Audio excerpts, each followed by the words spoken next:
Good evening. First baseball free Friday since I guess March. Which means you're all stuck watching me play Immaculate Grid, going for low rarity score, hitting obscure players from the 1920s and 30s. Um, I think I had a decent game yesterday, still a little bit in mourning, wearing my home shirt with Wisconsin on it.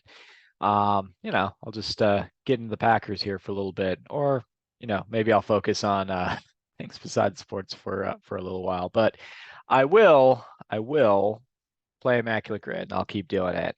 Gonna start sharing. Let's see how we do. Oh, how did I do yesterday? I don't even. 17. That's pretty good. Hit and refresh. Gold gloves. Oh, you know how I struggle with gold gloves. So we got gold gloves, Mets, and 100 RBI season. All right.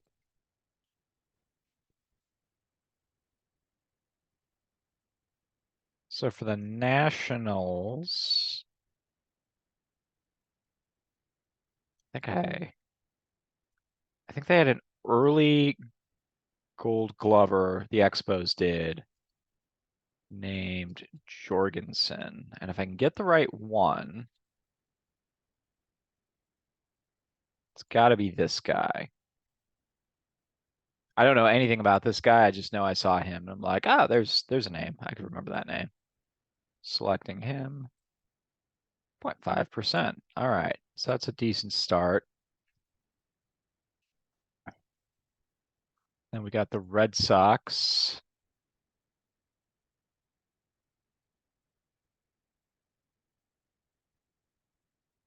I think I do have one actually, and I remember being surprised by this. I'm going to fill it in. Hopefully I'm right. Jackie.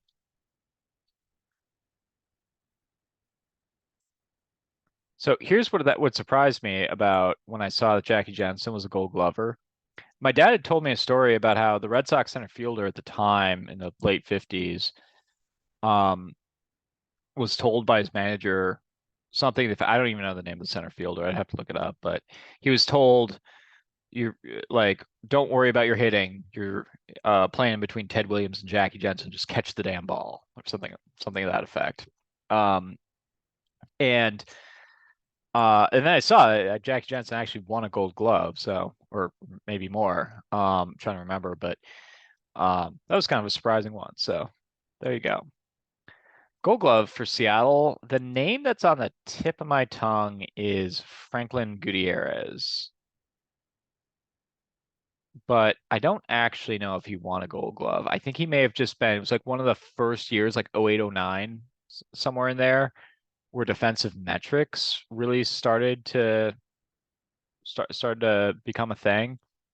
And he was very highly rated according to the defensive metrics. I don't know if he actually won a Gold Glove though.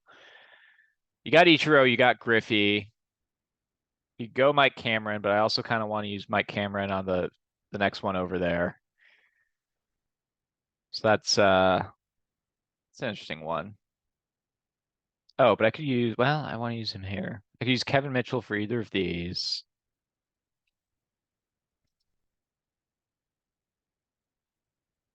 Man, yeah, there's a lot of interesting ones here. Actually, I'm not like super up on people who played for both the Mets and I think Rusty Staub will work. That might be one I could go with. Let's see here. 100 RBI seasons. Um, like your obvious ones are A-Rod, Griffey, Buhner, Martinez. Alvin Davis definitely had over 100 RBI in a season. Nelson Cruz will work. Kyle Seager will work. They're more recent. Um, Raul Ibañez would be an interesting pick. I think he sneaks in 100 RBI a few times with Seattle. Richie Sexton will work. I don't think Adrian Beltre works. Brett Boone works. He drove an bunch of runs the year the Mariners won 116 games. I think over 140 RBI that season. I think John Olerud will work as well. I think John Olerud snuck in 100 or so RBI. Not a lot more, but um, somewhere in there. So those are some options. Of those, I think I'm gonna go with Olerud because he also works. I think he also works for these actually. Maybe I don't go with him. Maybe I go with.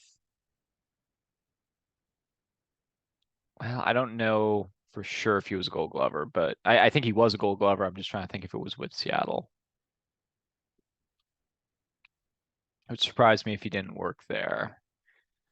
Uh, let's see for Red Sox 100 RBI, I'm gonna go with Alton Drapo because he factored into my book. He was one of the best 100 RBI or lowest WAR seasons by someone hitting 300, 30 home runs, 100 RBI.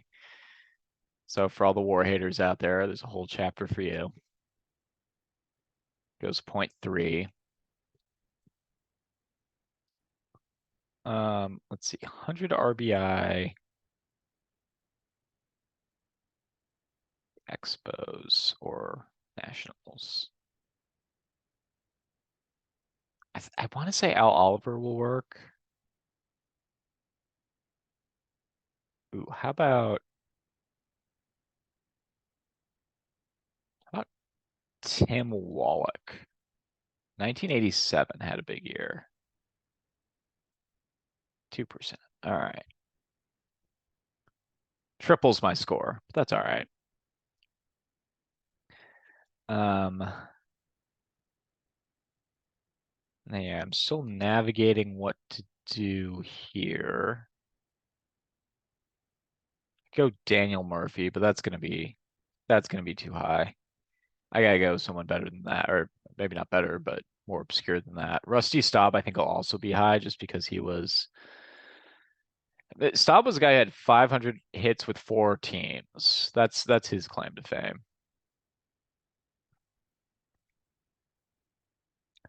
I wonder how many people remember David Cohn played a year.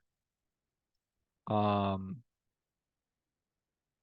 there was a player on the 86 Mets. Let's see. Or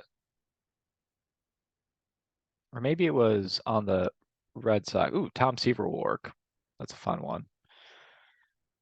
Let's see. I need to make sure I'm smelling Schiraldi.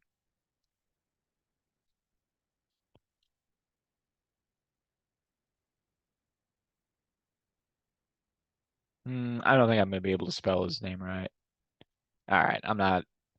One of the guys who was, I think, factored either got the win or factored into blowing the win in Game 6. Um,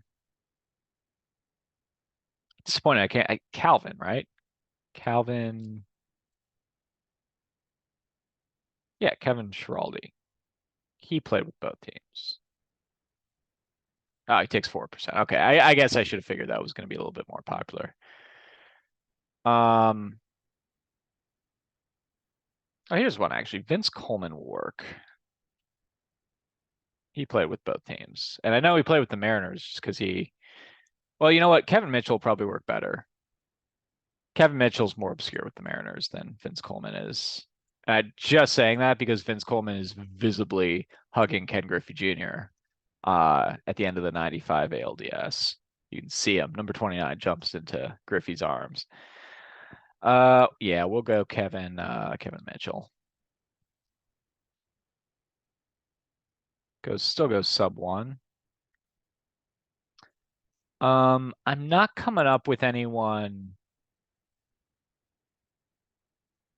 much more obscure. So I'm gonna go Mike Cameron. He goes 3%. I feel pretty confident on Olerud, and I know he works for 2 other categories. So let's get him. He goes sub 1. And then we just need player other than Gary Carter would work. Way too popular. So you get Gary Carter, Daniel Murphy are a couple who'll take a lot. Um, man, I guess they were in the East the whole time, and then Staub I think will also take a lot. So that's three people. Um, three people with I think double digits, if I were to guess. And I'm gonna have to guess. I might have to guess. I'm trying to think your usual option. Like I don't think Matt Stairs is gonna work. Ricky Henderson's not gonna work. Otis Nixon doesn't hit the Mets. Um,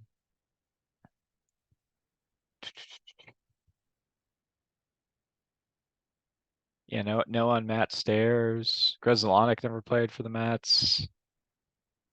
Cedeno didn't swing by Montreal, I don't think. Now I'm trying to think of like who even was on those late '90s Montreal teams besides Vladimir Guerrero. It's pretty light, I think. Uh, well, let's go Rusty Staub. Let's see how many people remember him. I'll type it in slowly in case I think of someone better, but I'm not thinking of anyone. So there we go. Score of 14. So he took 3%. Yeah, no bad ones. Just yeah, 3 and 4%. And a couple. I guess I had five sub ones. So that's a run of the mill, pretty good game. I'm pretty happy with that. I know some of y'all will beat it. But I look forward to reading about it in the comments. Once again, this is brought to you by my book, Baseball's Most Fun for Volleys, which is on Amazon. And I will be with you guys again for another game tomorrow. Peace.